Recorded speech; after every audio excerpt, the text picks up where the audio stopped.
بک حبیب اللہ، جو ہمارا درس تھا حدیث پاک کا، تو یہ 359 یعنی ایک کام 60 359 احادیث ہماری مشکوٰۃ شریف کی مکمل ہو چکی تھی۔ تو آج انشاءاللہ تعالی ہم مطالعہ کریں گے حدیث نمبر 360 کا، اور یہ باب سنن الوضو۔ سنت کا معنی آپ کو پتہ ہے، طریقوں کو کہتے ہیں، راستے کو کہتے ہیں، راہ کو کہتے ہیں۔ اور سنت وہ امور ہیں جو نبی پاک صلی اللہ تعالیٰ علیہ وآلہ وسلم اللہ تعالیٰ کی نازل شدہ کتاب کے مطابق حضور علیہ الصلوۃ نے اپنی گفتار اور کردار سے امر اور نہی جو کچھ مقرر فرمائے ہیں ان کو سنت کہتے ہیں۔ اور کبھی جو مستحب ہوتے ہیں، مستحبات، ان کو بھی سنن کہہ دیا جاتا ہے، اور ان کا مستحب ہونا اللہ تعالیٰ کی کتاب سے، رسول اللہ کی سنت سے، اجماع سے، قیاس سے ثابت ہوتا ہے، تو ان کو بھی سنت کہہ دیا جاتا ہے۔ اور جو مشہور تعریف ہے سنت کی وہ یہی ہے کہ نبی پاک صلی اللہ تعالیٰ علیہ وآلہ وسلم نے جو کام ہمیشہ کیا، ایک آدھ دفعہ اس کو چھوڑا ہے، یعنی ایک آدھ دفعہ کے علاوہ حضور علیہ الصلوۃ وہ کام آپ نے ہمیشہ فرمایا ہے، تو اس کو سنت کہہ دیا جاتا ہے۔ تو یہاں پر سنن الوضو، اس سے مراد یعنی وضو کی سنتیں، وضو کا طریقہ، یعنی وہ اگر ان کا تعلق فرائض سے ہے، اسی طریقے سے ان کا تعلق سنن سے ہے، مستحبات سے ہے، آداب سے ہے۔ سنن الوضو سے یہاں پر یہ مراد ہے، وضو کا طریقہ۔ اور یہ بات یاد رکھیں، چلو بلکہ اس طرح کرتے ہیں کہ آگے انشاءاللہ تعالیٰ ساتھ ہی میں آپ کو بتاتا جاؤں گا۔ یہ پہلی روایت ہے، حدیث نمبر 360، حضرت ابو ہریرہ رضی اللہ تعالیٰ عنہ فرماتے ہیں، قال رسول اللہ صلی اللہ تعالیٰ علیہ وآلہ وسلم اذا استيقظ احدكم من نومه، جب تم میں سے کوئی بندہ نیند سے بیدار ہوئے، فلا یغمس یدہ فی الاناء، تو وہ اپنے ہاتھ برتن کے اندر نہ ڈبوئے، حتی یغسلھا ثلاثا، یہاں تک کہ وہ ان کو 3 مرتبہ دھو لے، فإنہ لا یدری این باتت یدہ، اسے نہیں معلوم کہ اس کے ہاتھ نے رات کہاں پر گزاری ہے۔ عربوں کے اندر اس طرح پانی کی قلت تھی، پتھریلا ایریا تھا اور پہاڑی ایریا ہے، پانی کی وہاں پر قلت ہے، تو وہاں پر لوگ اس طرح کرتے تھے کہ عمومی طور کے اوپر یہ جو ہوتی ہے نا قلوخ، مٹی وغیرہ، اس سے اپنا وہ استنجا وغیرہ کر کے سو جاتے تھے۔ تو گرمیوں ریگستان ہے، گرم علاقہ ہے، تو گرم مرطوب ہوائیں وہاں پر چلتی تھیں، اب بھی چلتی ہیں۔ تو بہرحال اب تو چلو کچھ مصنوعی طریقے سے کچھ نہ کچھ، تو اس وقت اس طرح تھا کہ وہ گرم ہوائیں چلتی تھیں، تو وہ جو مٹی وغیرہ ہوتی تھی تو اس کے ساتھ پسینہ مل جاتا تھا، تو جس وقت بندہ سو جاتا ہے ظاہری سی بات ہے وہ بے ہوشی ہوتا ہے، اب اس کو کیا پتہ ہے کہ میں ہاتھ کہاں پر لگا رہا ہوں۔ تو اگر اس کا ہاتھ اس جگہ کے اوپر پہنچ گیا ہے اور اس مٹی کے ساتھ مس ہوا ہے، تو پھر ظاہری سی بات ہے کہ وہ اگر پانی کے اندر وہ داخل کرے گا تو اس پانی کو ناپاک کر دے گا۔ تو آقا علیہ الصلوۃ نے اس بات سے منع فرما دیا کہ اس طرح آپ نے نہیں کرنا ہے۔ تو یہ اس زمانے کے ساتھ ہی خاص تھا، ابھی تو دیکھیں اس طرح کے معاملات نہ عربوں کے اندر ہے، نہ دیگر ممالک کے اندر ہے، تو اب اس طرح نہیں ہے۔ بہرحال پھر بھی یہ چیز مستحب ضرور ہے کہ بندہ نیند سے اٹھے تو پہلے ہاتھ دھو لے، تو پھر برتن وغیرہ کے اندر ہاتھ ڈالے۔ تاہم ہمارے نزدیک اگر وہ اٹھے اور ہاتھ نہ بھی دھوئے تو کسی چیز کو ہاتھ لگا دے تو وہ چیز ناپاک نہیں ہو جاتی، وہ شے ناپاک نہیں ہو جاتی۔ البتہ حضرت امام احمد ابن حنبل رضی اللہ تعالیٰ عنہ آپ کے نزدیک اسی طرح ہیں، آپ کہتے ہیں کہ وہ ہاتھ ناپاک ہیں، ضرور دھوئے، اس کا دھونا واجب ہے۔ ہمارے نزدیک دھونا آداب میں سے، ان کے نزدیک دھونا واجب ہے۔ وہ کہتے ہیں اگر نہیں دھوئے گا اپنے ہاتھ اور اس طرح کسی پانی کے اندر ڈال دے گا یا کسی برتن کپڑے کو لگائے گا تو وہ ناپاک ہو جائیں گے۔ ٹھیک ہے، یہ بات آپ نے یاد رکھنی ہے۔ آگے بڑھیے، انہی سے روایت ہے، قال رسول اللہ صلی اللہ تعالیٰ علیہ وآلہ وسلم اذا استيقظ احدكم في منامه فتوضأ فليستنثر ثلاثا فإن الشيطان يبيت على خيشومه۔ حضور علیہ الصلوۃ نے فرمایا جب تم میں سے کوئی نیند سے بیدار ہو اور وضو کرے تو چاہیے کہ 3 بار ناک میں پانی چڑھائے، کیونکہ شیطان رات کے وقت اس کے نتنوں میں رہتا ہے، یعنی شیطان رات گزارتا ہے نتنوں میں۔ دیکھیں، بعض علماء کے نزدیک یہ حدیث پاک ظاہر کے اوپر محمول ہے کہ واقعی شیطان اس مقام کے اوپر رات گزارتا ہے، لہٰذا اس کو اچھے طریقے سے دھونا چاہیے، اس کے دھونے کے اندر مبالغہ کرنا چاہیے۔ اور اس کی کیفیت کیا ہے یہ معلوم نہیں، اس کی کیفیت صرف شارع علیہ السلام یعنی حضور علیہ السلام کی ذات اقدس کو معلوم ہے کہ شیطان یہاں پر انٹر کس طرح ہوتا ہے، رات کس طرح گزارتا ہے۔ ہمیں یہ اتنا معلوم ہو گیا آقا علیہ السلام کے فرمانے سے کہ وہ یہاں پر رات گزارتا ہے، لہٰذا ان کو اچھے انداز میں دھو دیں۔ اور بعض علماء فرماتے ہیں کہ اس طرح ہوتا ہے کہ بندہ جس وقت سو جاتا ہے نا تو کچھ گرد و غبار، کچھ رطوبتیں اس مقام کے اوپر جمع ہو جاتی ہیں. تو یہ جو مٹی ہوتی ہے، کچھ گرد و غبار ہوتا ہے، کچھ رطوبتیں ہوتی ہیں، وہ اس مقام کے اوپر جمع ہو جاتی ہیں. اور یہ جو دماغ ہے نا، تو یہ دماغ کے ہمسایہ ہے. ناک کے جو نتنے ہوتے ہیں یہ دماغ کے قریب ہوتے ہیں. تو ان گرد و غبار کی وجہ سے نتنوں کے اندر جو مٹی پڑتی ہے اس کی وجہ سے جو سستی پیدا ہوتی ہے. اور سستی تو مطلوب نہیں ہے، یہ تو شیطان کا ہتھیار ہے. تو جب یہ شیطان کا ہتھیار ہے تو اس کا معنی حضور نے یہ بیان فرما دی اس لحاظ سے کہ شیطان یہاں پر رات گزارتا ہے. اس کا یہ معنی ہے کہ شیطان پھر ان افعال سے خوش ہوتا ہے. لہٰذا آپ اچھے انداز کے اندر اس طرح کریں کہ اپنا ناک صاف کریں، اس کے اندر پانی ڈالیں اچھے انداز کے اندر، تو پھر وہ دماغ کی جو ہوتی ہیں وہ کھل جاتی ہیں. تو اب اس طرح دماغ آسانی سے کام کرتے اور کسی تعطل اور سستی کا شکار. ظاہری سی بات ہے کہ ادراکی قوت دماغ کے اندر ہی ہوتی ہے. تو دماغ کا یہ ہمسایہ ہے. تو پھر یہ مختلف قسم کے جو ہوتے ہیں نا اخلاط، بلغم، گرد و غبار، میل کچیل وہاں پر جمع ہو جاتی ہے. تو پھر اس حالت میں دماغ متاثر ہوتا ہے اور بندہ جو کچھ قرآن اور سنت کا جو فہم ہے وہ حاصل نہیں کر سکتا، جو مان ہوتا ہے وہ صحیح انداز میں نہیں کر سکتا. اور اسی طریقے سے خشوع اور خضوع کے اندر بھی سستی واقع ہو جاتی ہے، ذوف لاق ہو جاتا ہے. اور یہ ساری باتیں شیطان کو پسند ہیں. تو گویا کہ شیطان تمہاری اس جگہ کو خوابگاہ بنا لیتا ہے. آپ سمجھ گئے نا. ظاہر کے اوپر اس حدیث پاک کو محمول کریں تب بھی ٹھیک ہے، اور اگر اس کا یہ معنی کریں یعنی اس کی تعویل کریں جو ابھی میں نے کی یہ بھی ٹھیک ہے. دونوں طرف علماء گئے، ظاہر کے اوپر بھی محمول کیے اور اس کی تعویل بھی کیے. وکیل علی عبداللہ ابن زید ابن عاصم کیف کان رسول اللہ صلی اللہ تعالیٰ علیہ وآلہ وسلم یتوضؤ. یہ حضرت زید ابن عاصم جو ہے نا، حضرت عبداللہ ابن زید ابن عاصم رضی اللہ تعالیٰ عنہ، یہ صاحب وضو رسول اللہ صلی اللہ علیہ وسلم. جس طرح حضرت عبداللہ ابن مسعود کو صاحب وسادہ اور ایک اور دوسرے صحابی ان کو صاحب السر کہا جاتا ہے، اسی طریقے سے یہ صاحب وضو حضور علیہ الصلوۃ والسلام کے وضو کے ناقل ہیں. ان سے پوچھا کہ آپ بتائیں کہ حضور علیہ الصلوۃ والسلام کیا کرتے تھے، وضو کس طرح فرماتے تھے. فدعا بوضوء، تو انہوں نے پانی منگوائے. فافرغ علی یدیہ فغسل یدیہ مرتین، تو انہوں نے اپنے ہاتھوں کے اوپر پانی ڈالا اور دو دفعہ ان ہاتھوں کو دھویا.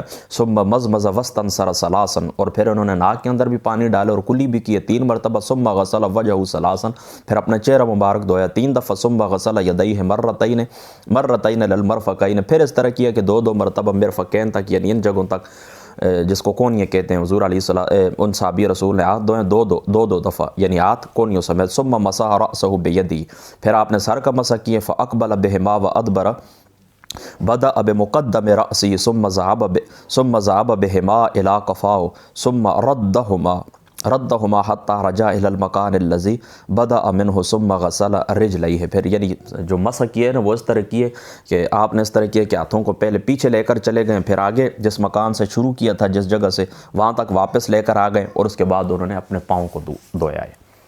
اس کے بعد انہوں نے کیا کیا، اپنے پاؤں کو دھویا ہے. وکیل علی عبداللہ ابن زید ابن عاصم توضأ لنا وضوء رسول اللہ صلی اللہ علیہ وسلم فدعا بإناء فأكفأ منه على يديه، ٹھیک ہے. فغسلهما ثلاثا ثم ادخل يده فاستخرجها فمزمز واستنشق من كف واحدة ففعل ذلك ثلاثا. کہ انہیں کہا گیا کہ آپ ہمیں رسول اللہ صلی اللہ تعالیٰ علیہ وآلہ وسلم آپ کا وضو کر کے دکھائیں. تو آپ نے پانی کا ایک برتن منگوایا، اس سے اپنے دونوں ہاتھوں کے اوپر پانی ڈالا اور انہیں 3 بار دھویا. پھر آپ نے دونوں ہاتھ برتن میں داخل کر دیے، یعنی پہلے ہاتھوں کو دھویا، اس کے بعد برتن میں داخل کیے اور پھر باہر نکالے. تو ایک چلو سے کلی کی اور ناک میں پانی ڈالا، ایک ہی چلو سے کلی بھی کیے اور ایک ہی چلو سے ناک میں پانی ڈالا ہے. آپ نے اس طرح 3 بار کیا. پھر آپ نے برتن میں دونوں ہاتھ ڈالے، پھر نکال کر اپنا چہرہ مبارک 3 بار دھویا. ٹھیک ہے، سمجھ گئے نا. ثم ادخل یده فاستخرج فمسح براسه، پھر اس کے بعد اس طرح کیا کہ پھر ہاتھ داخل کیا اور آپ نے کیا کیا کہ مسح کیا ہے. ٹھیک ہے. فاستخرج فغسل وجهه ثلاثا، 3 دفعہ آپ نے منہ دھویا. ثم ادخل یده، پھر ہاتھ ڈالیں برتن کے اندر. فاستخرجها، پھر آپ نے ہاتھ باہر نکالے. فغسل یدیہ الى المرفقین، تو اپنے ہاتھوں کو کونیوں تک دھویا ہے. مرتين 2 مرتبہ. ثم ادخل یده فاستخرجها، پھر آپ نے ہاتھ ڈالے اور ہاتھ باہر کیا. فمسح برأسه فاقبل بيديه وادبر ثم غسل رجليه، پھر آپ اپنے ہاتھ سے اپنے مسح کیے، پھر آپ نے اپنے پاؤں مبارک کو دھویا، قدموں کو دھویا. ثم قال هكذا كان وضوء رسول اللہ صلی اللہ تعالیٰ علیہ وآلہ وسلم، پھر آپ نے فرمایا کہ یہ حضور علیہ الصلوۃ والسلام کا وضو. وفی روایت فاقبل بهما وادبر، بدا بمقدم رأسی ثم ذهب بهما الى قفاه ثم ردهما حتى رجع الى المكان الذي بدا منه. یہ پہلے ترجمہ گزر چکا ہے کہ اسی میں پہلے پیچھے لے کر گئے، پھر اسی مقام کے اوپر واپس لے کر آئے جہاں سے آپ نے وہ کیا کیا تھا، شروع کیا تھا ثم غسل رجلیہ، پھر آپ نے کیا کیا کہ دونوں پاؤں کو دھوئے، وفی روایت فمزمز واستنشر ثلاثا بثلاث غرفات من ماء، دیکھیں پہلے تھا ایک ہی چلو سے آپ نے وضو بھی کیے اور ناک کے اندر بھی پانی ڈالا ہے، اب یہاں پر آتا ہے کہ الگ الگ چلو سے، یعنی کلی کی الگ چلو سے اور ناک کے لیے الگ پانی لیا ہے، اور 3 دفعہ آپ نے دھویا، کلی کرنا بھی اسی طریقے سے ناک کے اندر پانی ڈالنا بھی، ٹھیک ہے نا۔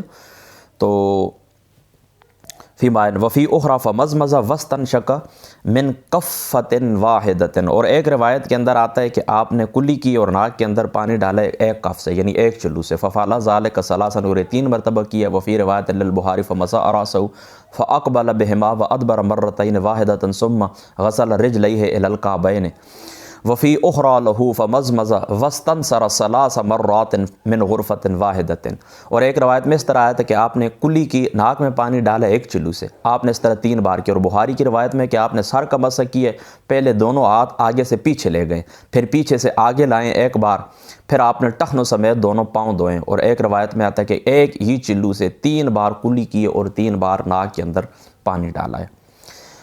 دیکھیں اس روایت کے اندر کوئی مشکل بات بھی نہیں ہے، جس طرح آپ کو وضو کا طریقہ جس طرح آپ کرتے ہیں اسی طرح ہی ہے۔ یہاں پر 2 باتیں آپ نے یاد رکھنی ہیں۔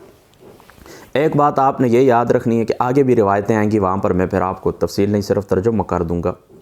آقا علیہ الصلوۃ والسلام کی سنت سے یہ بات ثابت ہے کہ حضور علیہ الصلوۃ والسلام نے اپنے یہ جو اعضاء ہیں ان کو 1 دفعہ بھی دھویا ہے، 2 دفعہ بھی اور 3 دفعہ بھی۔ اسی طریقے سے یہ صحابی رسول ہے، ان کا عمل ایک ہی چلو سے کلی کرنا اور اسی طریقے سے ناک کے اندر پانی ڈالنا بھی ثابت ہے، اور الگ الگ چلو سے، یعنی ناک کے لیے الگ پانی اور منہ کے لیے الگ پانی لینا، یہ بھی ثابت ہے۔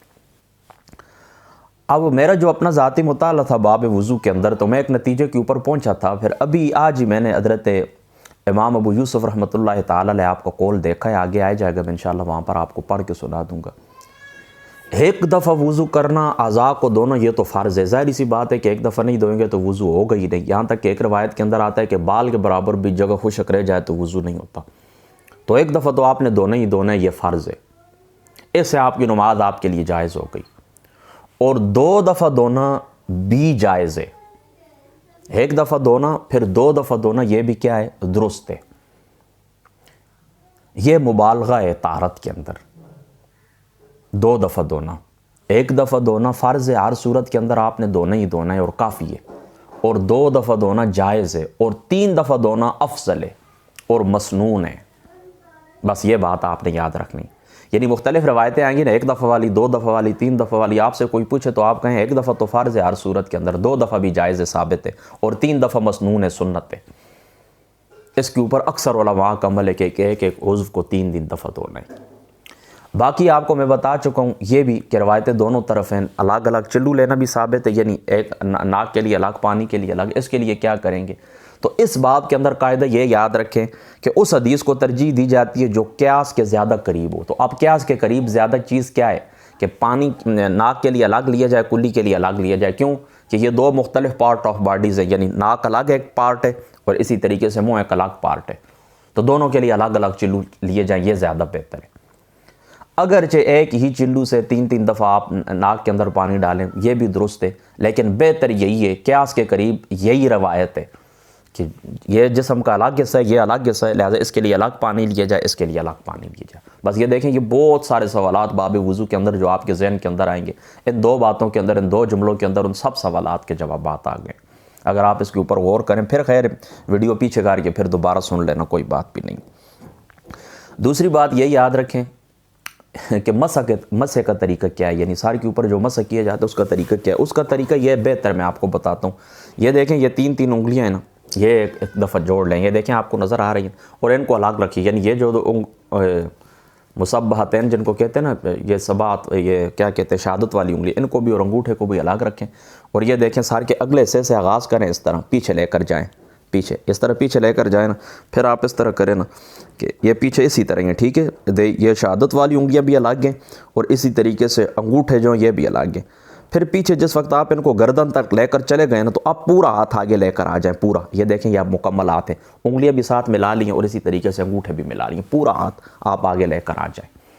بس یہ مطلب یہ ہے کہ بہتر طریقہ ہے کس کا؟ مسح کا، سارے کے مسح کا، ٹھیک ہے۔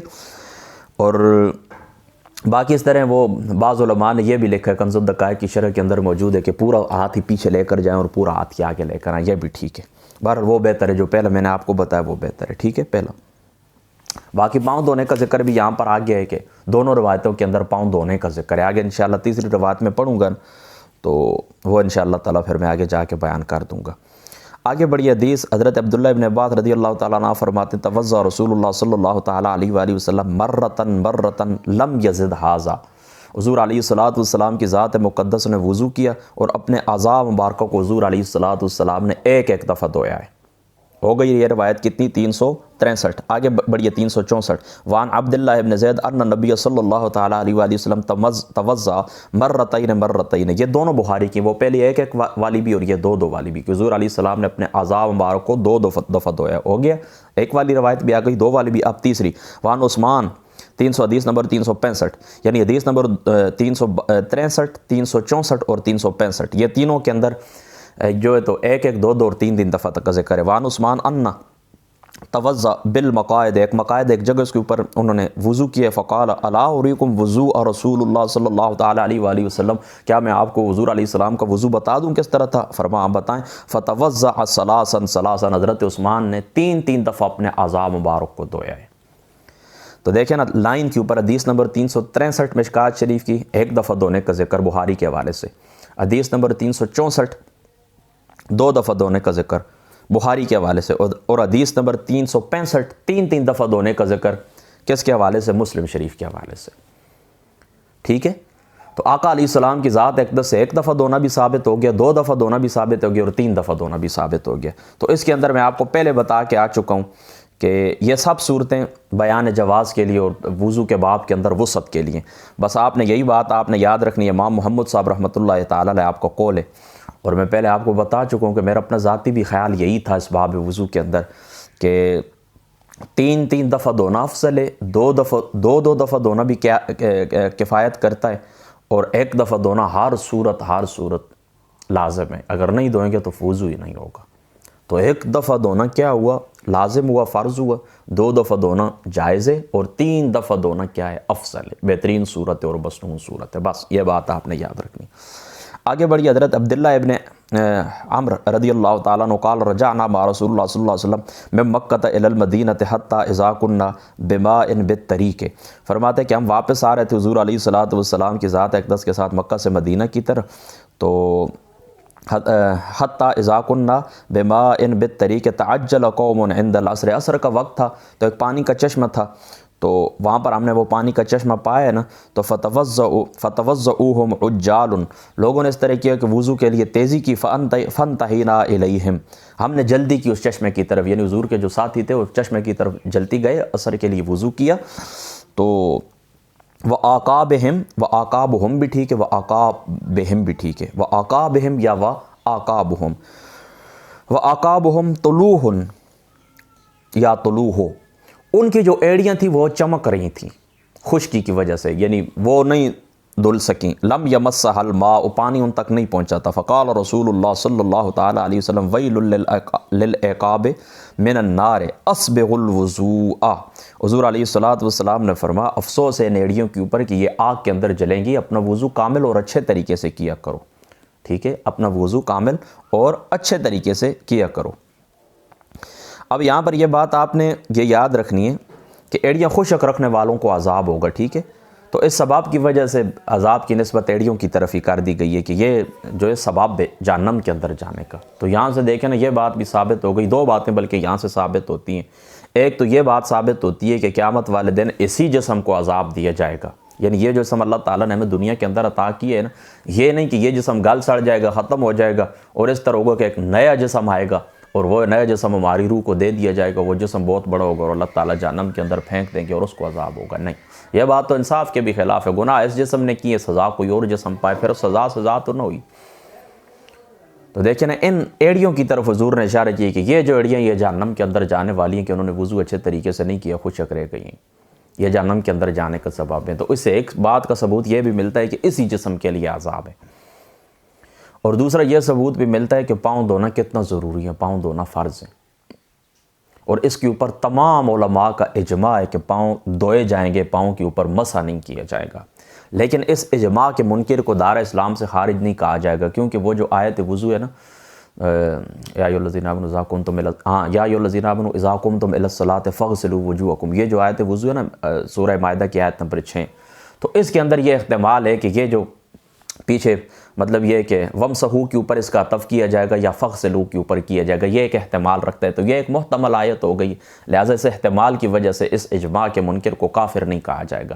کہ کوئی بندہ کہے کہ میں پاؤں دھونا فرض نہیں سمجھتا ہوں، تو وہ چونکہ اجماع کے خلاف جا رہا ہے، تو اس کو دار اسلام سے اس احتمال کی بنا پر خارج قرار نہیں دیا جائے گا کہ احتمال موجود ہے۔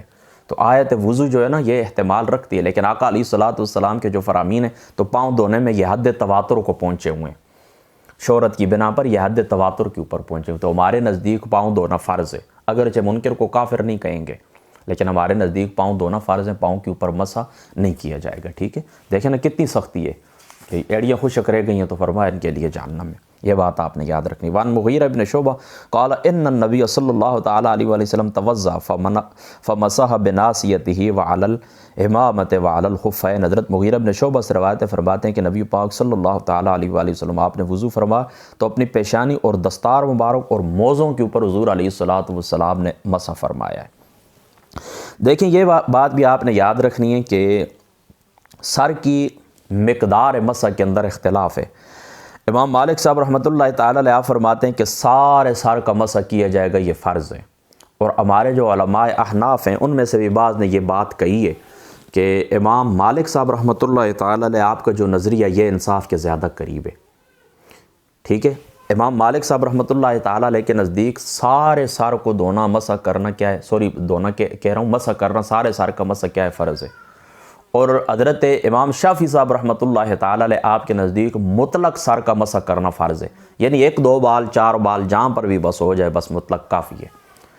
اور ہمارے جو امام صاحب امام اعظم ابو حنیفہ رضی اللہ تعالیٰ عنہ آپ کے نزدیک مقدار ناصیہ یعنی سر کا چوتھائی حصہ فرض ہے، اور باقی پورے سر کا مسح سنت ہے، یہ بات آپ نے یاد رکھنی ہے۔ ٹھیک ہے، مقدار ناصیہ کا ہم نے یہی معنی کیا ہے کہ سر کے اگلے چوتھائی حصے کا نام ہے۔ ٹھیک ہے، یہاں پر اب حدیث پاک واضح ہے نا کہ حضور علیہ الصلوۃ والسلام نے ان نبی صلی اللہ علیہ وسلم توضأ فمسح بناصیتہ، حضور علیہ الصلوۃ والسلام نے سر کے چوتھائی کا مسح کیا، ناصیہ کہتے ہیں نا سر کے چوتھائی حصے کو، یہ ہماری دلیل ہے۔ بہرحال پھر میں اپنا جملہ دہراتا ہوں کہ علماء نے، ہمارے علماء نے یہی لکھا ہے اپنی کتابوں کے اندر کہ مسح کے باب کے اندر حق جو ہے تو بہترین صورت جو حضرت امام مالک کی ہے کہ سارے سر کا مسح کرنا ہی فرض ہے۔ بہرحال یہ حدیث پاک ہماری دلیل ہے احناف کی۔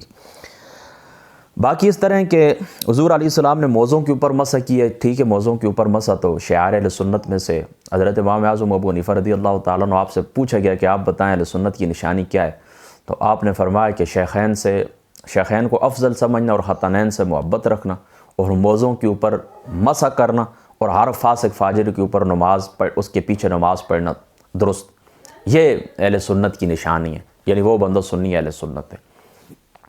تو موزوں کے اوپر مسح کے تو ہم قائل ہیں، وضو کر کے پھر اس کی مقدار بھی آپ کو معلوم ہے، 3 دن جو ہے تو وہ مسافر اور 1 دن مقیم کے لیے 24 گھنٹے اور 72 گھنٹے جو ہے وہ مسافر کے لیے، وہ آگے اس کی اور مختلف صورتیں بھی ہیں۔ بہرحال چلو یہ تو ہیں۔ اب یہاں پر جو ہے امامے کا ذکر ہے کہ حضور علیہ الصلوۃ والسلام نے امامے کے اوپر مسح کی ہے، اس کی ہمارے علماء تعویل کرتے ہیں، ہمارے علماء کیا کرتے ہیں، تعویل کرتے ہیں کہ حضور نبی پاک صلی اللہ تعالیٰ علیہ وآلہ وسلم آپ کی ذات مقدسہ نے پہلے جو چوتھائی سر کا مسح تھا وہ حضور نے کیا ہے، دیکھیں اسی حدیث پاک کے اندر ہے نا۔ پھر اس کے بعد آقا علیہ الصلوۃ والسلام نے اپنے دوستوں کو، یعنی جو آپ کے صحابہ تھے، ان کو تعلیم دینے کے لیے آپ نے پورے سر کا مسح بھی کرنا ہے، یہ جو مسنون ہے، تو حضور علیہ الصلوۃ والسلام نے اس کی طرف اشارہ کرتے ہوئے آقا علیہ الصلوۃ والسلام کی ذات مقدسہ نے اپنے امام شریف کے اوپر کیا کیا ہے کہ مسح فرماتی ہے۔ ٹھیک ہے، تو بعض جو علماء ہیں، یعنی جن میں حضرت امام احمد ابن حنبل بھی ہیں، ان کے نزدیک بھی امامے کے اوپر مسح کرنا جائز ہے، بشرطے کہ باوضو امامہ انہوں نے پہنا ہو، جس طرح یعنی موزے کے اوپر مسح کرنا جائز ہے، تو اسی طریقے سے وضو کر کے اگر آپ نے امامہ پہن لیا ہے تو اس کے اوپر بھی حضرت امام احمد کے نزدیک امامے کے اوپر بھی مسح کیا جا سکتا ہے۔ تاہم ہمارے نزدیک امامے کے اوپر مسح اسی صورت کے اندر ہے کہ جب آپ نے چوتھائی سار کا مسح کر لیا نا تو اب پورے سار کا مسح تو سنت ہے، تو امامے کے اوپر اگر امامے کو پیچھے کر کے نا چوتھائی کا مسح کر کے پھر آپ اس طرح اگر امامے کو سیٹ کر لیں اور اوپر ہاتھ پھیر لیں تو درست ہے ہمارے نزدیک۔ دوسری بات یہاں سے یہ بھی ثابت ہوتی ہے کہ امامہ پہننا حضور نبی پاک صلی اللہ تعالیٰ علیہ وآلہ وسلم کی سنت ہے، اور کیسی سنت ہے؟ سنت زوائدہ ہے۔ یعنی آگے مسند یہ جو صحیح ابن حبان صحیح ابن خزیمہ کے اندر یہ روایت آتی ہے، صحیح ابن خزیمہ کے اندر، کہ حضور علیہ الصلوۃ والسلام نے فرمایا کہ امامے کے ساتھ پڑھی جانے والی نماز عام نماز سے، یعنی جو ٹوپی کے اندر یا اس طرح ننگے سار پڑھی جائے، اس سے 70 گنا زیادہ فضیلت رکھتی ہے امامے کی نماز۔ یعنی امامے کی اتنی فضیلت ہے، جس طرح میں پیچھے آپ کو سنا کے آئی ہوں نا مسواک کے باب کے اندر، کہ مسواک کرنا اور مسواک کے بغیر مسواک کر کے نماز پڑھنا اور مسواک کے بغیر نماز پڑھنا 70 گنا فضیلت ہے مسواک والی نماز۔ اس طرح امامے والی جو نماز ہے وہ بھی 70 گنا فضیلت رکھتی ہے، اور 70 گنا کا میں آپ کو معنی پہلے بھی بتا چکا ہوں، کثرت کے لیے بھی اور ہو سکتا ہے عدد بھی ہو کہ 70 سے مراد 70 ہی، اور 70 سے مراد کثرت بھی ہو سکتی ہے۔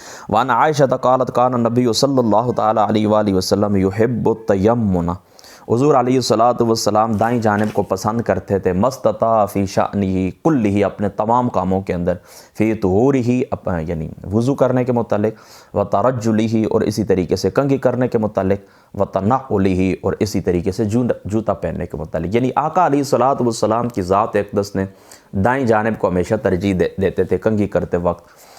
بس آسان سی بات یہ یاد رکھیں کہ جو شرف اور تعظیم کے اور صفائی کے اور اسی طریقے سے زینت حاصل کرنے کے لیے جتنے بھی کام کیے جاتے ہیں تو ان کو اس طرح کہ دائیں طرف سے ہی کرنا چاہیے، اور جو چیز بظاہراً یا حقیقتاً مطلب یہ کہ ان کا تعلق طہارت سے نہیں ہوتا، ان کا تعلق دوسرے امور سے ہوتا ہے جن کو آپ مکروہ امور کہتے ہیں، تو بائیں طرف کو اختیار کرنا، جیسے جوتا اتارنا، مسجد سے پہلے بائیں پاؤں باہر رکھنا، اسی طریقے سے واش روم سے باہر آتے وقت دائیں پاؤں پہلے باہر نکالنا، یہ ساری باتیں آپ ذہن کے اندر رکھیں۔ اور زینت کے لیے یہ جتنے بھی امور ہوتے ہیں جو تعظیم کے اوپر دلیل ہوتے ہیں تو دائیں طرف سے آغاز کرنا چاہیے، اور مکروہ جو امور جتنے بھی ہوتے ہیں ناپسندیدہ امور ان کے بائیں طرف سے۔ اب یہاں پر ایک بات میں آپ کو بتاتا ہوں کہ مجھے سمجھ نہیں آئی اس بات کی، یعنی یہاں پر یہ نا کہ آقا علیہ الصلوۃ والسلام کی ذات اقدس نے دائیں طرف کو ترجیح دی ہے۔ اب دائیں طرف کو ترجیح کیوں دی گئی ہے؟ اب یہ ایک سوال ہے، یہ سمجھ کے اندر میری سمجھ کے اندر نہیں آیا۔ مطلب بائیں کی طرف جو فرشتے ہوتے ہیں نا وہ بھی فرشتے ہیں، دائیں طرف بھی فرشتے ہیں، لیکن دائیں طرف والوں کو زیادہ فضیلت حاصل ہے، وہ نیکیاں لکھتے ہیں، اور بائیں طرف والے جو فرشتے ہوتے ہیں وہ گناہ لکھتے ہیں۔ بہرحال وجہ ترجیح کیا ہے، یعنی دائیں طرف کو کیوں حیثیت حاصل ہے؟ ظاہری سی بات ہے، مشرق و مغرب و پیدا تو اللہ تعالیٰ کی ذات اقدس نے کی ہے، تمام سمتیں خالق تو وہی ہے۔ اب دائیں طرف کو کیوں ترجیح حاصل ہے یہ نہیں معلوم، لیکن اتنا معلوم ہے کہ آقا علیہ الصلوۃ والسلام نے دائیں طرف کو ترجیح دیے، اور پسندیدہ امور کو دائیں طرف سے کیا اور کرنے کو حکم دیا، اور ناپسندیدہ امور کو بائیں طرف سے بائیں ہاتھ سے کیا اور کرنے کو حکم دیا۔ بس یہ بات آپ نے ذہن کے اندر رکھنی ہے۔ آگے بڑھی حضرت ابو ہریرہ 369 نمبر حدیث فرماتے ہیں، قال قال رسول اللہ صلی اللہ علیہ وسلم اذا لبستم واذا توضأتم تو فابدؤوا بایامنکم۔ یہ ابو داؤد کی روایت مسند احمد کی، حضور علیہ الصلوۃ والسلام نے فرمایا لباس پہنو یا وضو کرو تو دائیں جانب سے آغاز کرو۔ آگے بڑھی حضرت سعید بن زید قال قال رسول اللہ صلی اللہ علیہ وسلم لا وضوء لمن لم یذکر اسم اللہ علیہ، فرمایا وہ وضو نہیں ہے کہ جس کے اندر اللہ تعالیٰ کا نام نہ لیا جائے۔ یہاں پر جو نفی ہے نا، یہ بات آپ نے یاد رکھنی ہے کہ یہ نفی کمال کی نفی کے اوپر محمول ہے، یعنی وہ وضو کامل وضو نہیں ہے کہ جس کے آغاز کے اندر بسم اللہ نہ پڑھا جائے، جس کے آغاز کے اندر بسم اللہ نہ پڑھا جائے۔ رواہ الترمذی و ابن ماجہ و رواہ احمد و ابو داؤد عن ابی ہریرہ و دارمی و نبی سعید۔ اور ایک روایت کے اندر آتے فی اولی لا صلاۃ لمن لا وضوء لہ، اور وہ نماز نہیں ہے کہ جس کا وضو نہ ہو۔ ٹھیک ہے، یعنی نماز کے لیے وضو کریں گے تو ظاہری سی بات ہے یہ وضو شرط ہے نا نماز کے لیے، تو پھر نماز نہیں ہوگی آپ وضو نہیں کریں گے تو، اور وہ وضو نہیں ہے کہ جس کے ابتدا کے اندر بسم اللہ نہ پڑھا جائے۔ لیکن یہ نفی میں آپ کو بتا چکا ہوں کہ یہ نفی کمال کے اوپر محمول ہے۔ اب دیکھیں یہاں پر ایک بات اور یاد رکھیں کہ وضو کے آغاز کے اندر کیا پڑھنا چاہیے؟ یعنی وضو سے جس وقت آپ آغاز کرتے ہیں. یہ دوسری روایت آخری میرے خیال میں روایت ہے انشاءاللہ آج کی جو ہماری نشست ہے اس کے اندر آئے گی, وہاں پر بھی میں آپ کو بتا دوں گا. لیکن یہاں پر آپ یہ بات یاد رکھیں کہ وضو کے آغاز کے اندر کیا پڑھنا چاہیے. بعض علماء فرماتے ہیں سبحان اللہ العظیم و بحمدہ, یہ پڑھنا چاہیے. بعض کہتے ہیں اعوذ باللہ من الشیطان الرجیم اور بسم اللہ الرحمن الرحیم پڑھنا چاہیے. اور مشہور اشہد اللمات والے لکھتے ہیں مشہور یہ ہے کہ بسم اللہ والحمد للہ علی دین الاسلام, یہ پڑھنا چاہیے. بس ان تینوں میں سے جو کچھ آپ پڑھ لیں ٹھیک ہے. ٹھیک ہے, اس کے اندر بھی اور کوئی مشکل بات بھی نہیں ہے کہ میں آپ کو سمجھاؤں. ٹھیک ہے, آسان ہے. بس یہ اتنی بات یاد رکھنا کہ ہمارے نزدیک صحیح تر بات جو صاحب ہدایہ نے لکھی ہے کہ وہ آغاز وضو میں یا بسم اللہ الرحمن الرحیم یا یہ جو تینوں الفاظ میں نے آپ کو بتائیں جملے, یہ مستحب ہیں. ٹھیک ہے, بعض ہمارے یہاں احناف نے امام طحاوی رحمۃ اللہ تعالی علیہ آپ نے اس کو سنت قرار دیا, بعض علماء نے اس کو مستحب قرار دیا اور مستحب بھی ٹھیک ہے. ٹھیک ہے, اور بعض جو علماء ہیں تو وہ اس طرح کے اس کے فرضیت کے بھی قائل ہیں کہ یعنی وہ اس نفی کو نفی کمال کے اوپر محمول نہیں کرتے, بلکہ نفی یعنی اس طرح نا کہ یہ تو ہمارے نزدیک کیونکہ نفی کمال کے اوپر محمول ہے, وہ کہتے ہیں نہیں یہ اصل وضو کی نفی ہے کہ وضو اصل کے اندر ہوتا ہی نہیں ہے بغیر بسم اللہ کے. تو ان کے نزدیک اگر بسم اللہ یا یہ دعا نہ پڑھی جائے تو ان کے نزدیک وضو ہی نہیں ہوتا. لیکن ہمارے نزدیک کیا ہے صحیح تر بات یہ کہ یہ مستحب ہے. آگے آئے گی روایت, وہاں پر انشاءاللہ میں آپ کو سنا دوں گا. آگے ہیں وَعَنْ لَقِيطِ ابن صبرہ قال قلت یا رسول اللہ صلی اللہ علیہ وسلم اخبرنی عن الوضوء قال اسبغ الوضوء وحلل بین الاصابع. حضور علیہ الصلوۃ والسلام سے میں نے وضو کے متعلق پوچھا تو حضور علیہ الصلوۃ والسلام کی ذات اقدس نے مجھے فرمایا کہ عمدہ وضو کرو اور اپنی انگلیوں کے اندر خلال کرو, وبالغ فی الاستنشاق کے.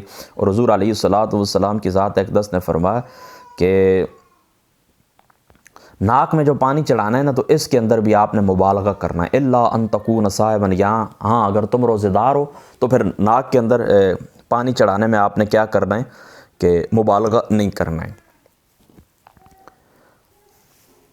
اب دیکھیں یہاں پر ایک بات ہے آپ نے غور سے سننی ہے کہ اخبرنی عن الوضوء قال اسبغ الوضوء. حضور علیہ الصلوۃ والسلام نے فرمایا اچھے طریقے سے وضو کر, وحلل بین الاصابع, اور اپنی انگلیوں کے درمیان خلال کر. بس خلال کا وہی طریقہ ہے جو ناخن کاٹنے کا میں نے آپ کو بتایا تھا, بس خلال کا بھی وہی طریقہ ہے, اس انداز سے آپ نے خلال کرنا. اور یہ سننے کے وبالغ فی الاستنشاق کے, حضور علیہ الصلوۃ والسلام نے فرمایا ناک میں پانی چڑھانے میں بھی تو کیا کر, مبالغہ کر.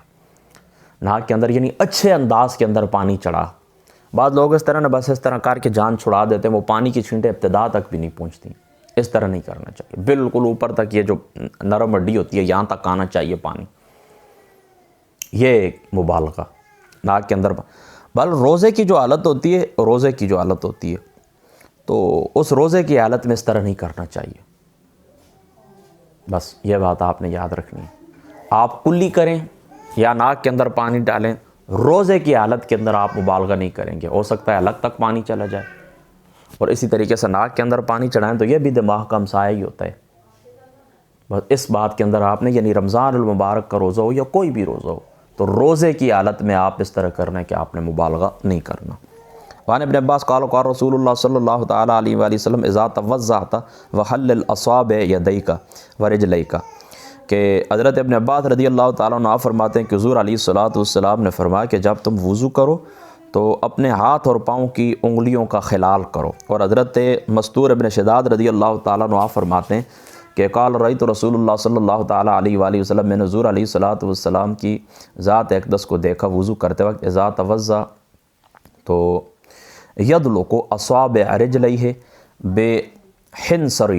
حضور علیہ الصلوۃ والسلام کی ذات اقدس کو میں نے دیکھا کہ آپ کی یہ جو چنگلی ہے نا تو حضور علیہ الصلوۃ والسلام نے کیا کیا کہ اپنے دونوں پاؤں کی انگلیوں کو اپنی چنگلیوں سے حضور علیہ الصلوۃ والسلام دلک رہے تھے, مل رہے تھے. یہ اسی طرف اشارہ خلال کی طرف, اور خلال کرنا کیا ہے, سنت ہے. وعن انس قال قال رسول اللہ صلی اللہ تعالیٰ علیہ وآلہ وسلم اذا توضأ اخذ کفا من ماء فادخلہ تحت حنکہ فحلل به لحیتہ وقال ھٰکذا امرنی ربی۔ حضرت انس فرماتے ہیں کہ رسول پاک صلی اللہ تعالیٰ علیہ وآلہ وسلم وضو فرماتے تو ہاتھ مبارک میں پانی کا ایک چلو لیتے اور اسے الگ کی طرف ریش مبارک کے نیچے لاتے، پھر اس کے ساتھ اپنی ریش مبارک کا خلال کیا اور فرمایا کہ اللہ تعالیٰ کی ذات اقدس نے مجھے اسی طرح کا حکم دیا، یعنی داڑھی کا خلال کرنا بھی اور ہاتھ پاؤں کی انگلیوں کا خلال کرنا بھی سنت ہوا۔ وعن عثمان ان نبی صلی اللہ تعالیٰ علیہ وسلم کان یحلل لحیتہ، یہ دارمی کے اندر بھی موجود ہے اور ترمذی شریف کے اندر بھی موجود ہے۔ حضرت عثمان فرماتے ہیں کہ بے شک رسول پاک صلی اللہ تعالیٰ علیہ وآلہ وسلم اپنی ریش مبارک کا خلال کیا کرتے تھے۔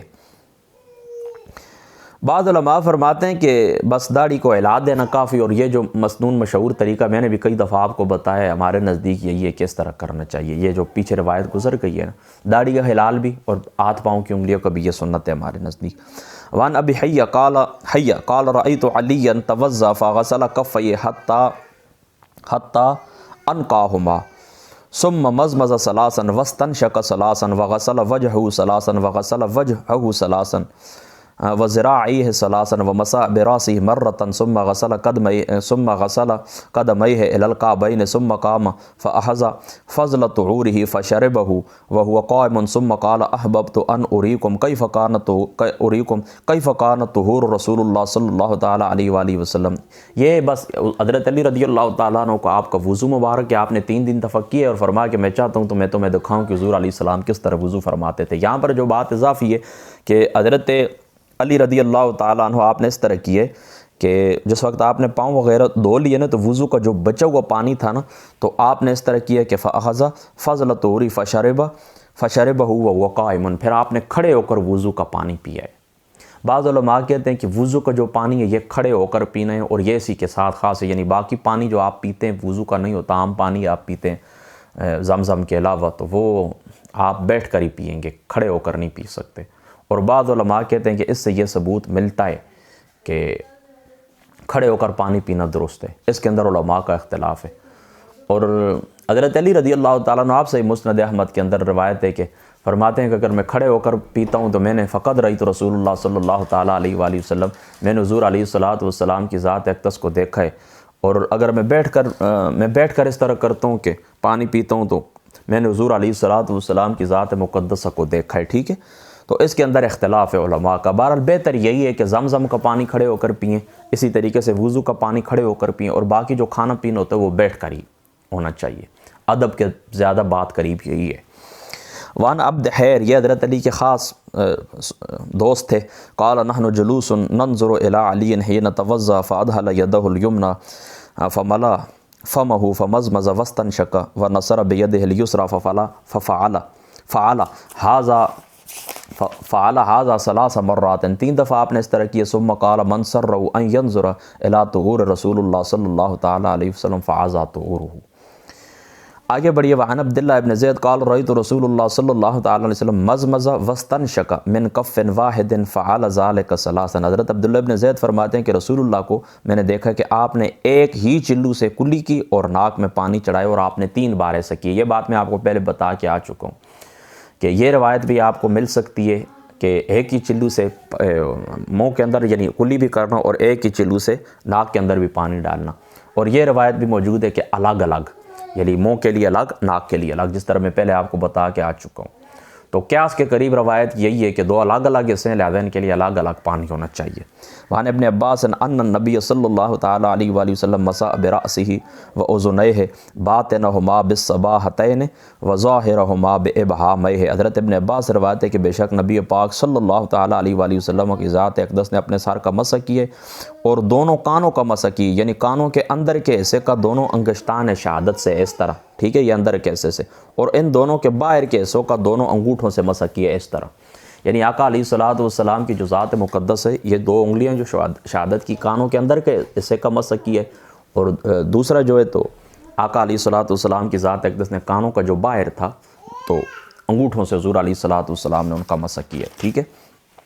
آگے بڑھیے۔ حضرت ربی یہ فرماتے ہیں کہ میں نے حضور علیہ الصلوۃ والسلام کی ذات اقدس کو دیکھا، یتوضأ قالت فمسح رأسہ ما اقبل منہ ما ادبر وصدغیہ واذنیہ مرۃ واحدۃ وفی روایۃ انہا توضأ فادخل اصبعیہ فی جوہریہ ہاں بالکل، اوزو نئے ہے، رواہ ابو داود۔ اچھا، حضرت ربی بنت معوذ یہ فرماتی ہیں رضی اللہ تعالیٰ عنہ، آپ فرماتی ہیں کہ انہوں نے نبی پاک صلی اللہ تعالیٰ علیہ وآلہ وسلم کو وضو کرتے دیکھا۔ وہ فرماتی ہیں کہ آپ نے سر کا مسح کیا، سر کے اگلے اور پچھلے حصے کا، اور کانوں اور آنکھوں کے درمیان کے حصے کا، ٹھیک ہے، اور دونوں کانوں کا ایک ایک بار۔ اور ایک روایت میں کہ آپ نے وضو کیا، پھر دونوں انگلیاں اپنے کانوں کے سوراخ میں ڈالیں، دونوں کانوں کی انگلیاں اپنے سوراخ کے اندر ڈالیں۔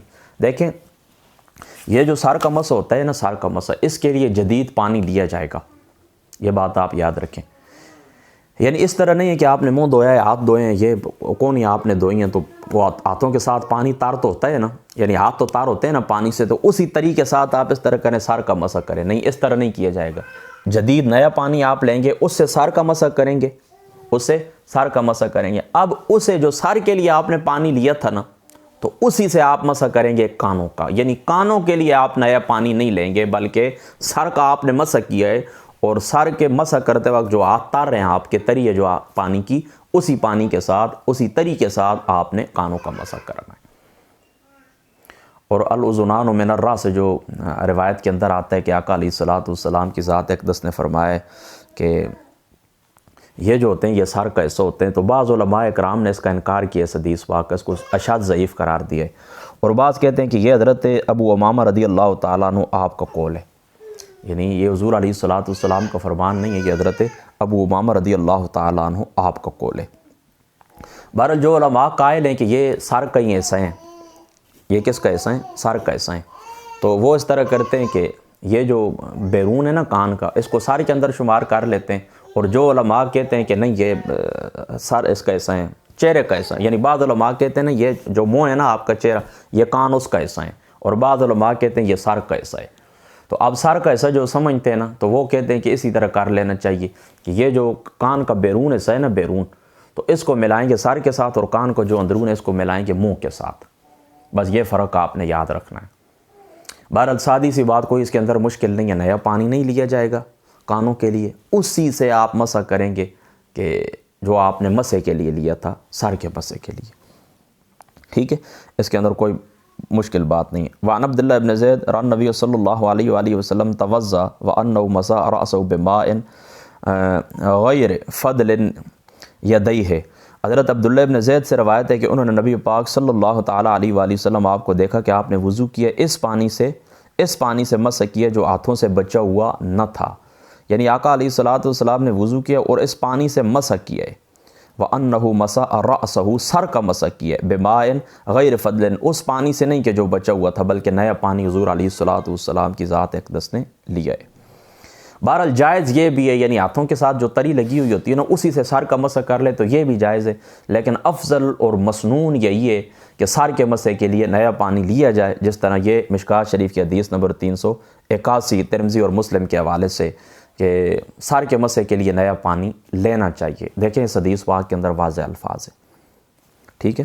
وان ابو امامہ ذکر وضوء رسول اللہ صلی اللہ تعالی قال وقان یمسح الماقین، انہوں نے رسول اللہ کے وضو کا ذکر کیا، فرما رسول اللہ نے چشمان مبارک کے یعنی یہ جو آنکھ مبارک، چشمان مبارک کے دونوں کونے چہرہ انور دھوتے وقت ملتے تھے۔ وقال الاذنین الرأس، اور حضور علیہ الصلوۃ والسلام کی ذات اقدس نے یہ بھی فرمایا کہ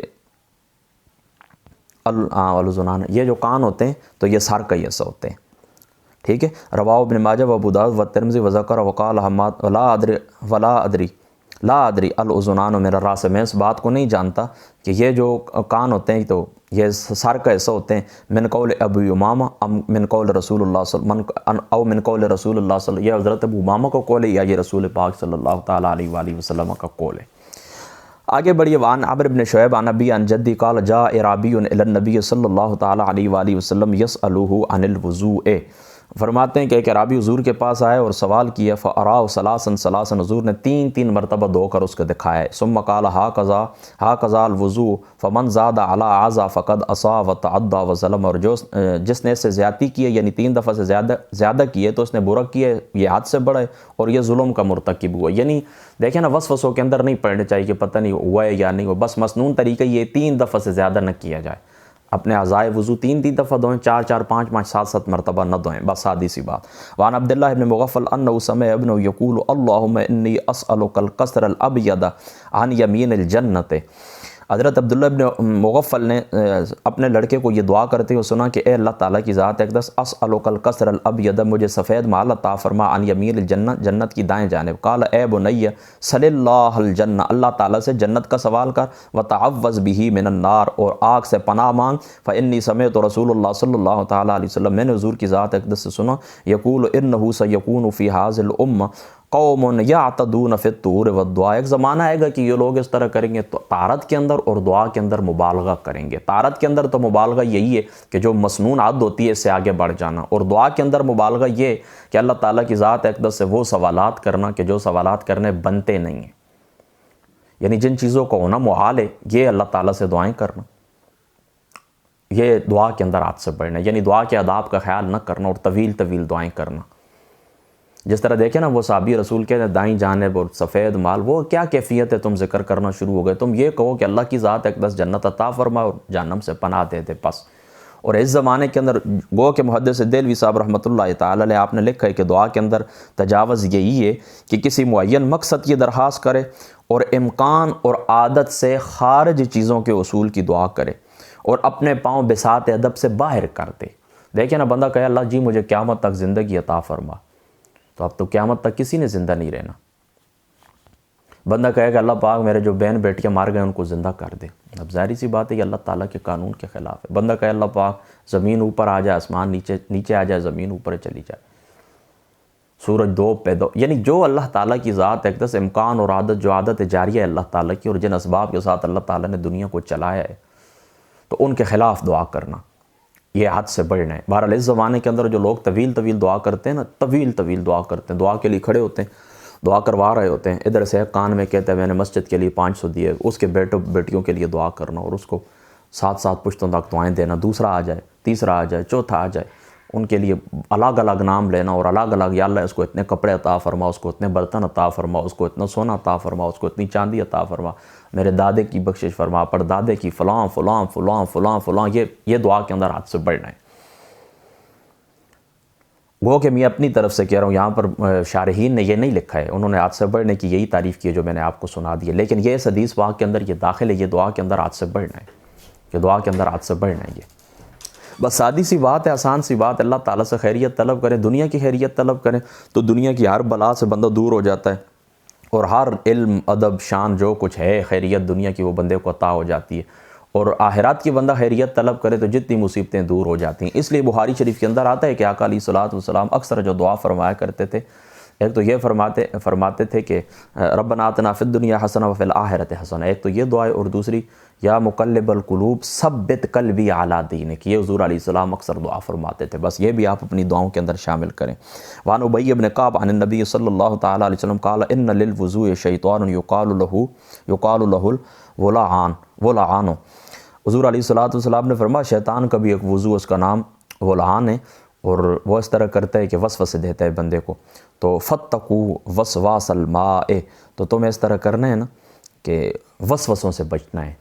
یہ ایک شیطان ہوتا ہے، آ کر پتہ نہیں پاک ہوئے وہ نہیں ہوئے وہ، بعض علماء نے اس کو ظاہر کے اوپر معمول رکھا ہے کہ واقعی ایک شیطان ہے، بعد نے اس کی تعویل کی ہے حدیث پاک کی، تو وہ اس کا کام ہی 24 گھنٹے یہی ہے کہ وہ اس طرح کرتا ہے کہ وسوسے ڈالتا رہتا ہے، تعجب کے اندر ڈالتا رہتا ہے، بس جو مسنون ہے بس اس سے زیادہ نہ کریں، 3 دفعہ اعضاء کو دیں اور وسوسوں کی طرف آپ نے توجہ نہیں دینی ہے۔ وعن معاذ بن جبل رأیت رسول اللہ صلی اللہ علیہ وسلم اذا توضأ مسح وجهه بطرف ثوبه، حضرت معاذ بن جبل سے روایت فرماتے ہیں کہ میں نے رسول اللہ کو دیکھا جب آپ وضو کر چکے تو کپڑے کے ایک کنارے سے اپنا چہرہ مبارک حضور علیہ الصلوۃ والسلام نے صاف کیا۔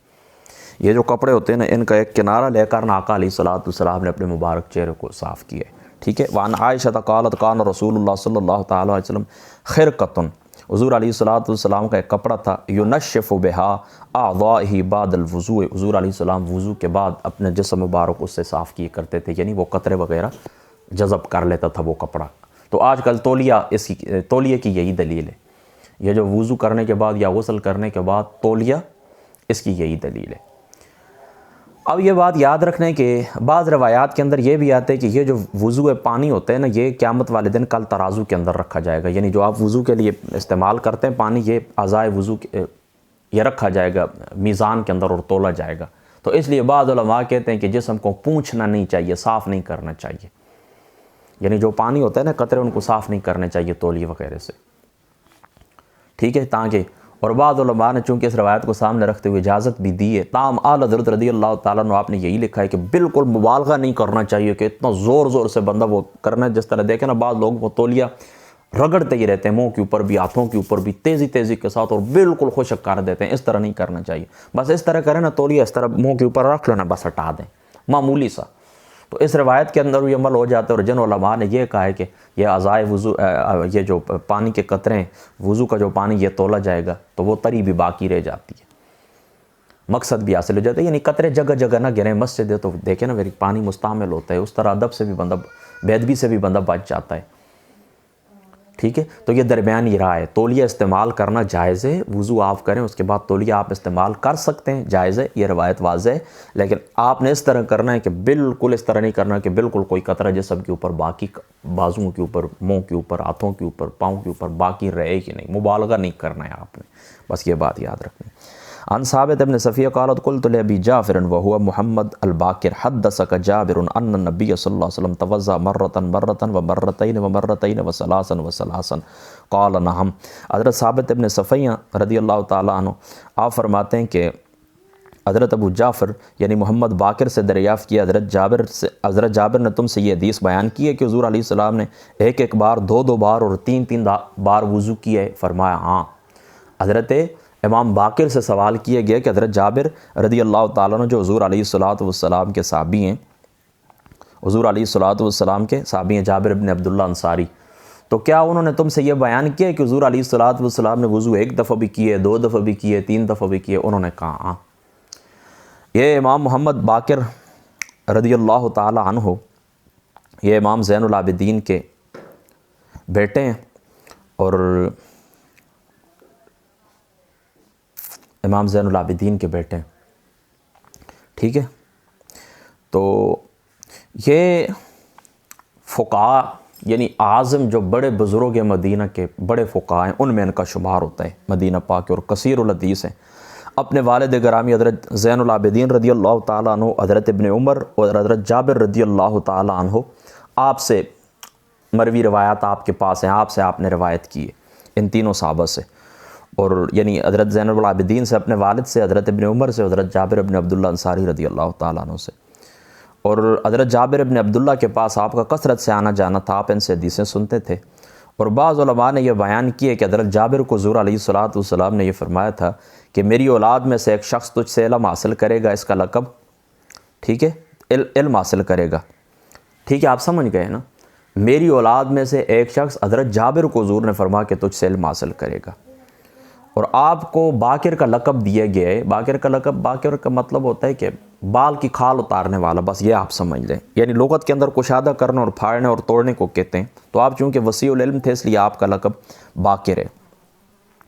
تو یہ حضور علیہ السلام کے صحابی حضرت جابر ان کے پاس جایا کرتے تھے۔ آخری عمر میں جس وقت آپ کی نظر کمزور ہو گئی تھی، حضرت جابر بن عبداللہ انصاری رضی اللہ تعالیٰ عنہ کی، آپ کی جس وقت نظر آخری عمر کے اندر کمزور ہو گئی تھی بہت زیادہ، تو یہ آپ کے پاس یعنی حضرت امام باقر علم حاصل کرنے کے لیے آتے تھے رضی اللہ تعالیٰ عنہ۔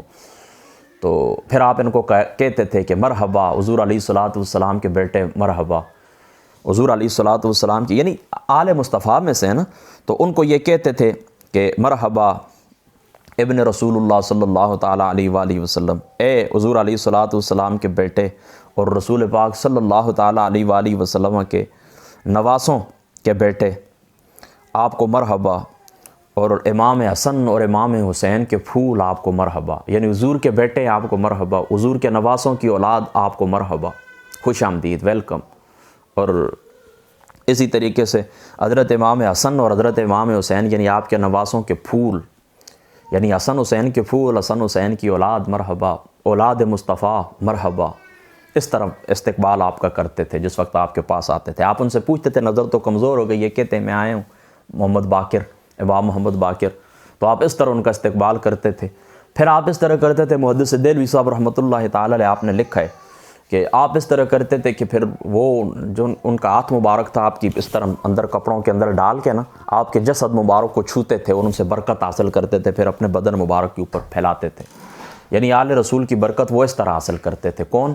حضرت جابر ابن عبداللہ انصاری رضی اللہ تعالیٰ عنہ. اور یہ حضرت امام باقر کے ٹیوٹر بھی ہیں، استاذ بھی ہیں، ٹیچر بھی ہیں ان کو. یعنی آپ سے جو روایات مروی ہیں نا، میں آپ کو پہلے بتا چکا ہوں کہ حضرت عبداللہ ابن عمر سے، اپنے والد امام زین العابدین سے، اور اسی طریقے سے حضرت جابر ابن عبداللہ انصاری کے ہیں کہ حضور علیہ الصلوۃ والسلام نے فرمایا تھا حضرت جابر ابن عبداللہ انصاری کو کہ میرا بیٹا تیرے پاس، میری اولاد میں سے ایک شخص آئے گا تیرے پاس تعلیم حاصل کرنے کے لیے. تو اس وجہ سے یہ بہت زیادہ اکرام کیا کرتے تھے حضرت جابر ابن عبداللہ انصاری حضرت امام باقر کا. بس یہ بات آپ نے یاد رکھنی ہے.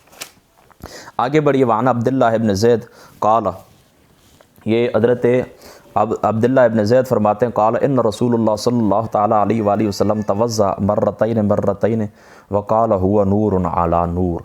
وعن عثمان قال ان رسول اللہ صلی اللہ علیہ وسلم توضأ ثلاثا وقال هذا وضوئي ووضوء الانبیاء قبلی ووضوء ابراہیم.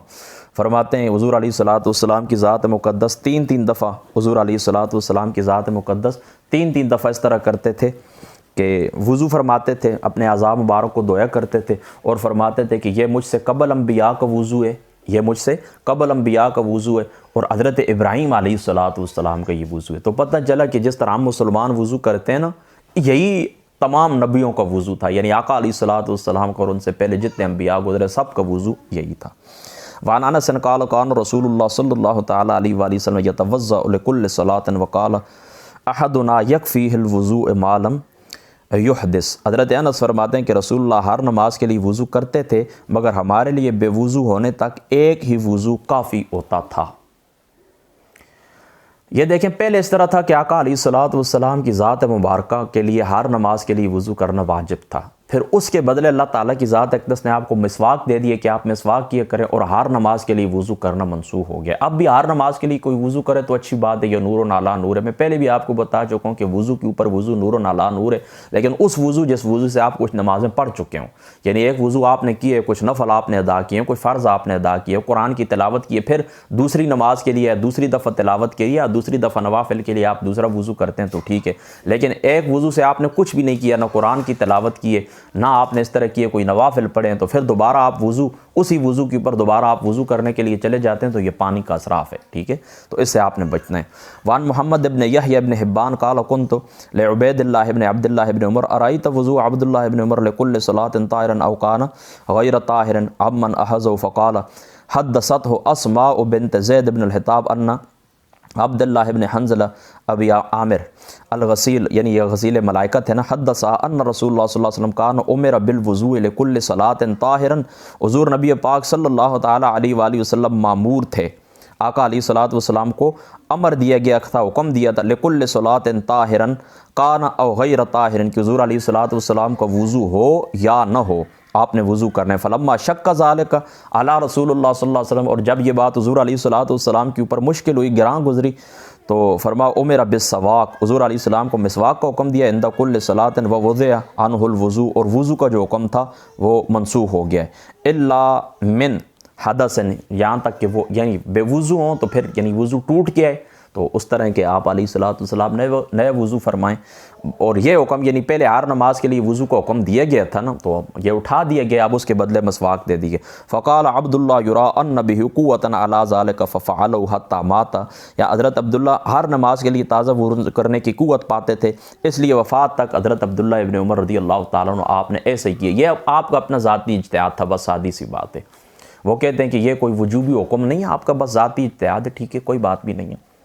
بہرحال یہ بات آپ نے یاد رکھنی ہے کہ آقا علیہ الصلوۃ والسلام کے جو فضلات مبارک تھے، آپ کا پیشاب مبارک وہ پاک ہے اور وہ ذریعہ نجات ہے اور وہ ذریعہ برکت ہے. اس سے برکت صحابہ پاک نے حاصل کی، اس کے اندر برکت ہے. اور وہ زمین کو نگلنے کا حکم تھا حضور علیہ الصلوۃ والسلام کے پیشاب مبارک کا. لیکن اس طرح کہ جب آپ پیشاب مبارک کرتے تھے تو اس کے آپ کا وضو ٹوٹ جاتا تھا، وضو آپ کو نیا کرنے کا حکم تھا.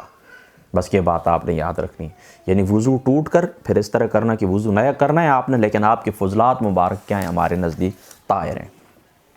وعن عبداللہ ابن عمرو بن العاص ان نبی صلی اللہ علیہ وسلم مر بسعد وهو يتوضأ، حضرت عبداللہ ابن عمرو بن العاص سے روایت ہے کہ بے شک حضور حضرت سعد کے پاس سے گزرے تو وہ وضو کر رہے تھے، فقال ما هذا الصرف یا سعد، اے سعد یہ کیا تم نے اس طرح کی اسراف کر رہے ہو؟ قال افی الوضوء صرف یا رسول اللہ، کیا وضو کے اندر بھی اسراف؟ قال نعم وان كنت على نهر جار، ہاں اگر تم اس طرح کرو کہ نہر کے کنارے دریا کے اوپر ہو تب بھی اسراف ہے۔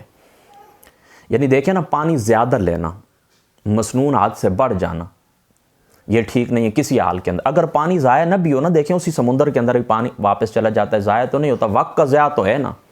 یعنی ایک بندہ نے دیکھیں نا بیٹھا ہوا ہے اور بار بار اس طرح کرتا ہے، ہاتھوں کو دھوتا ہے، پاؤں کو دھوتا ہے، منہ کو دھوتا ہے، 3 دفعہ نہیں، 5 دفعہ نہیں، 9 دفعہ نہیں، 11 دفعہ نہیں، اور وہ کہے پانی کا تو کوئی اسراف نہیں ہے، پانی تو پھر اسی سمندر میں واپس جا رہا ہے۔ تو یار وقت کا اسراف تو ہے نا، یہ اسراف تو ہے نا کہ حد سنت سے آپ تجاوز کر رہے ہیں۔ لہٰذا پانی کے ساتھ اس کا تعلق ہی نہیں ہے، پانی سمندر کے آپ کنارے کے اندر بیٹھے ہوئے ہیں، وضو کے اندر آپ نے اسراف نہیں کرنا ہے۔ وعن ابی ہریرہ وابن مسعود وابن عمر عن النبی صلی اللہ علیہ وسلم قال من توضأ وذکر اسم اللہ فإنہ یطہر جسدہ کلہ، جو بندہ وضو کرتے وقت شروع میں اللہ کا ذکر کرے تو اس کا سارا جسم پاک ہو جاتا ہے۔ ومن توضأ ولم یذکر اسم اللہ لم یطہر الا موضع الوضوء، اور جو بندہ اس طرح نہ کرے تو جس جگہ کو وہ دھوتا ہے وہی جگہ پاک ہوتی ہے۔ یہ اس بات کی دلیل ہے کہ وضو کے شروع کے اندر بسم اللہ پڑھنا یہ کیا ہے؟ مستحب ہے۔ دیکھیں آقا علیہ السلام فرماتے ہیں جو اللہ کا نام لیتا ہے، ذکر کرتا ہے، بسم اللہ پڑھتا ہے تو اس کا تو سارے کا سارا جسم ہی پاک ہو جاتا ہے، اور جو اس طرح نہیں کرتا یعنی بسم اللہ نہیں پڑھتا تو جو عذاب وہ دھوتا ہے، منہ ہاتھ پاؤں وغیرہ، تو وہ صاف ہو جاتے ہیں۔ تو اس کا مطلب ہے بسم اللہ نہ بھی پڑھے تو وضو تو آپ کا ہو گیا۔ تو یہ دلیل ہے اس بات کی کہ وضو کے شروع کے اندر کیا ہے؟ بسم اللہ پڑھنا مستحب ہے۔ آخری روایت ہے اس نشست کی، حضرت ابو رافع فرماتے ہیں قال کان رسول اللہ صلی اللہ علیہ وسلم اذا توضأ وضوء الصلاۃ حرکہا تمہ فی اصبعہ رواہ اچھا حضرت ابو رافع فرماتے ہیں کہ حضور نبی پاک صلی اللہ تعالیٰ علیہ وآلہ وسلم آپ جب نماز کے لیے وضو کرتے تو اپنی انگشت مبارک کو، یعنی جب آپ کی انگوٹھی تھی آپ اس کو حرکت دیتے تھے۔ یہ انگوٹھی جو بڑی سخت ہوتی ہے نا، تو وہ جمی ہوئی ہوتی ہے نا ایک جگہ کے اوپر، تو اس کو تو ہٹانا واجب فرض ہوتا ہے، کیونکہ پھر اس کے نیچے پانی نہیں پہنچے گا، جب پانی نہیں پہنچے گا جگہ خشک رہ جائے گی، وضو نہیں ہوگا۔ اور جو انگوٹھی اس طرح ہوتا ہے نا وسیع ہوتی ہے، یعنی حرکت کرتی ہے، تو اس کے اندر یہ ہوتا ہے کہ اس کو پھر حرکت دینا مستحب ہے۔ ویسے اس کے اندر پانی چلا جاتا ہے لیکن پھر بھی اس کو حرکت دینا کیا ہے؟ مستحب ہے۔ اللہ تعالیٰ کی ذات اقدس عمل کی توفیق عطا فرما۔ واخر دعوانا الحمدللہ۔